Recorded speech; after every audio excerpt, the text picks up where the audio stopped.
शक्तियों को मेरा प्रणाम। आज अंतर्जातिक नारी दिवस के अवसर पर हर जगह में कविता, संगीत, नृत्य होगा।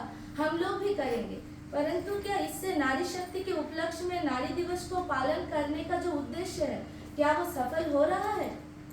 बिल्कुल भी नहीं। हम सब बस इसको एक उत्सव समझकर योगदान कर रहे हैं, फिर अपनी अपनी कार्यों में मग्न हो जा रहे हैं। ना हमारी खुद की सोच बदल रही है, ना समाज बदलता है। मैंने ये सब गहराई से जब चिंतन किया तो पाया कि अगर हमारे समाज के कुछ रिश्तों में मजबूती आ जाए तो समाज की आधी से ज्यादा प्रॉब्लम चुटकियों में सॉल्व हो जाए। हम सब जानते हैं कि एक स्त्री की सबसे बड़ी शत्रु एक स्त्री ही होती है।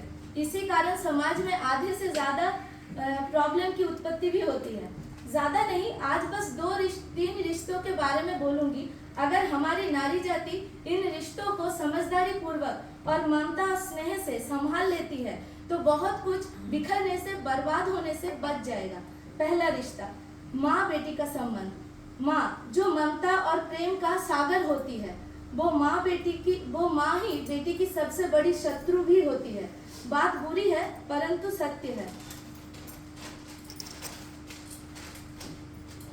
वो माँ जो बेटे और बेटी में फर्क करती है।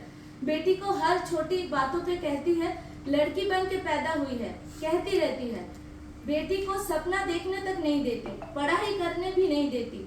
माँ अपने पसंदीदा किसी इंसान से रिश्ता करने के बाद कहती है आगे तेरी किस्मत, अगर ससुराल में कुछ गलत होता है तो सहना सीखो, लड़की हो चुप रहना सीखो।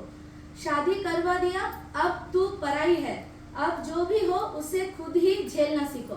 माँ बाप भी कभी था तुम्हारा, इस बात को भी भूलना सीखो। ऐसी माँ बेटी की जिंदगी में श्राप होती है, जो बेटी को दुर्बल, लाचार, कठपुतली बनाती है, जो अपनी ही बेटी को जीते जी मार देती है।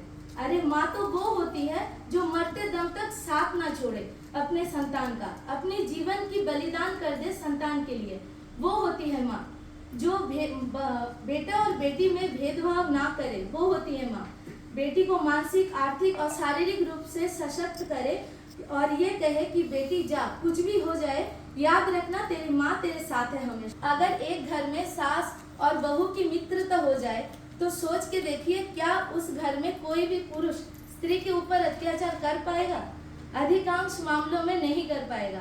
ना दहेज का कोई मामला रहेगा, ना दहेज के लिए कोई महिला प्रताड़ित होगी, ना ही बहू की जान आग में जल के खत्म होगी, ना ही ओल्ड एज होम में वृद्धावस्था में माताओं को जाने की जरूरत होगी, ना ही घर का बेटा एक्स्ट्रा मैरिटल अफेयर में बाहर कोई भी प्रॉब्लम होगा उसका, ना ही डिवोर्स होगा। तो अगर साथ में रहने से इतने सारे फायदे होते हैं तो हम लोग क्यों नफरत से रहते हैं, क्यों प्यार से एक दूसरे के साथ नहीं रह पाते हैं? तो अगर हम सब आज से हमारी सोच बदले कि चलो बहुत हो गया सास बहू का झगड़ा, अब होगा सास बहू में बॉन्डिंग तगड़ा, क्योंकि हम सब के अंदर ही सास और बहू विद्यमान है। हम सबको ही ये सुधार जो है अपने से ही शुरू करना होगा। और तीसरा रिश्ता, ये वो रिश्ता है जिसमें ना कोई अपना होता है ना कोई पराया होता है, जैसे कि पड़ोसी, ऑफिस कलीग, साथ में पढ़ने वाले, ये सब। ये रिश्ता वो होता है जो एक लड़की को आगे बढ़ते हुए सहन नहीं कर सकती, उसके चरित्र को कलंकित कर देती है। आगे बढ़ना चाहे कोई तो उसे पीछे खींचने की पूरी प्रयास करती है। एक नारी होकर दूसरी नारी को लेकर जितना संभव है उतना कुत्सा फैलाना पसंद करती है, उस पे लांछन लगाना पसंद करती है, एक दूसरे के बारे में अपशब्द का प्रयोग करने से नहीं हिचकिचाती, गलत बातें फैलाती है और इससे बड़ी शांति मिलती है हम लड़कियों को।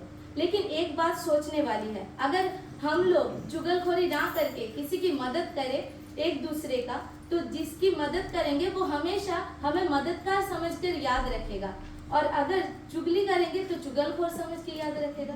तो हमें ही सोचना होगा हमें मददगार बनना है या चुगलखोर बनना है।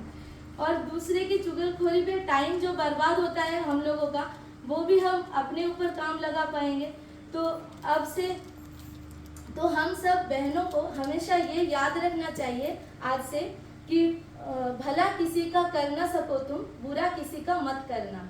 तो मेरा इतना कुछ कहने का एक ही कारण था कि चाहे कोई भी हो बात, हमें रहना है एक दूसरे के साथ। हम एक दूसरे के बिना अचल है, हमारी एकता ही हमारा बल है। एक नारी के साथ दूसरी नारी का संबंध मजबूत बने, नारी दिवस में ये प्रण लेना है हमें।